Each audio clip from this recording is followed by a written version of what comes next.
नमस्ते। स्वागत है आपका इस पवित्र यात्रा में, जहां हम भगवान श्री कृष्ण के जीवन और महाभारत की गीता के अमर श्लोकों की गहराई में जाएंगे। श्री कृष्ण, जो न केवल विष्णु के अवतार हैं, बल्कि एक मार्गदर्शक, योद्धा और दार्शनिक भी हैं, ने कुरुक्षेत्र के युद्ध में अर्जुन को जीवन का सत्य बताया। आज हम उनके 2 प्रसिद्ध श्लोक और उनके जीवन की प्रेरक कहानियां सुनेंगे, जो आपके मन को छू लेंगी। क्या आप तैयार हैं? चलिए शुरू करते हैं। पहला श्लोक, कर्म और फल की चिंता। महाभारत में जब अर्जुन युद्ध के मैदान में अपने कर्तव्य से डगमगाने लगे, तब श्री कृष्ण ने उन्हें गीता का ज्ञान दिया। सुनिए अध्याय 2 श्लोक 47। कर्मण्येवाधिकारस्ते मा फलेषु कदाचन मा कर्म फल हेतुर्भुर्मा ते संगोस्त्व कर्मणि। इसका अर्थ है, तुम्हें केवल अपने कर्म पर अधिकार है, उनके फल की चिंता मत करो। फल की इच्छा न रखो और न ही कर्म न करने में आसक्ति रखो। ये श्लोक हमें सिखाता है कि हमें अपने कर्तव्य पर ध्यान देना चाहिए, बिना परिणाम की चिंता किए। क्या आपने कभी ऐसा महसूस किया कि मेहनत के बाद भी सफलता नहीं मिली? श्री कृष्ण कहते हैं, कर्म करो, फल भगवान पर छोड़ दो। कृष्ण की कहानी। कंस का वध। श्री कृष्ण के जीवन से एक ऐसी कहानी सुनते हैं जो उनके साहस को दर्शाती है।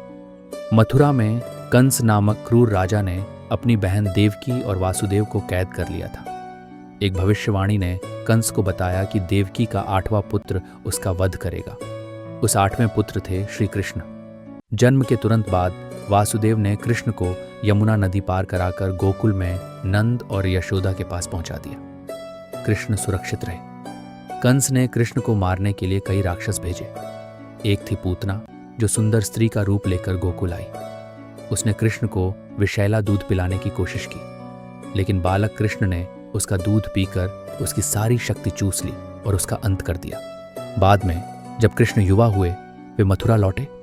वहां उन्होंने कंस के पहलवान चाणूर को हराया और अंत में कंस का वध किया।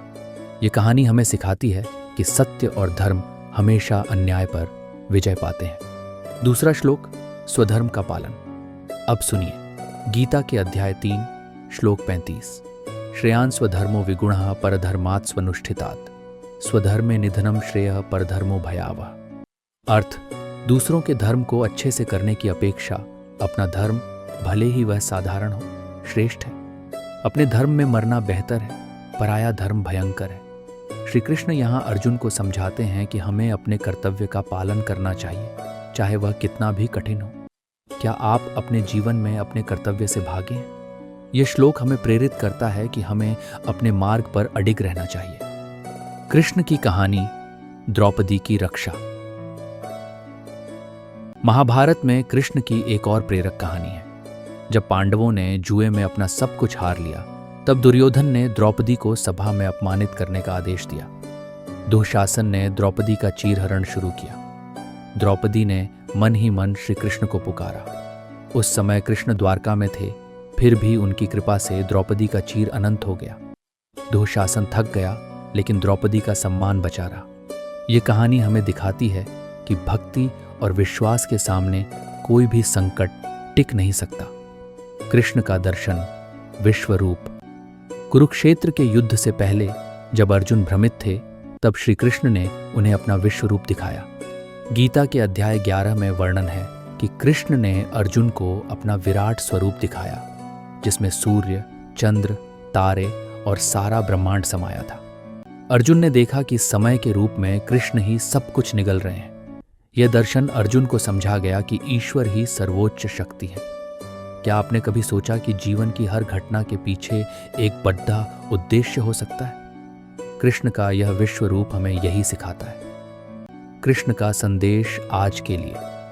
श्री कृष्ण का जीवन और गीता का ज्ञान आज भी उतना ही प्रासंगिक है।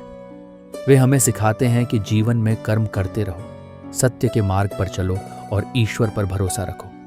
चाहे वह कंस का वध हो, द्रौपदी की रक्षा हो या अर्जुन को गीता का उपदेश देना हो, कृष्ण हर बार धर्म और सत्य के प्रतीक बने।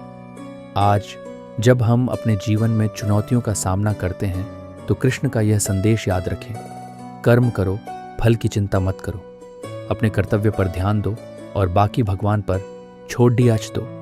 आपके लिए एक आह्वान। क्या श्री कृष्ण की ये कहानियाँ और गीता के श्लोक आपके दिल को छू गए? अगर हाँ, तो इस वीडियो को लाइक करें, अपने दोस्तों और परिवार के साथ शेयर करें। इस ज्ञान को फैलाएं ताकि और लोग प्रेरित हो सकें। कमेंट में बताएं कि आपको कौन सी कहानी सबसे ज्यादा पसंद आई।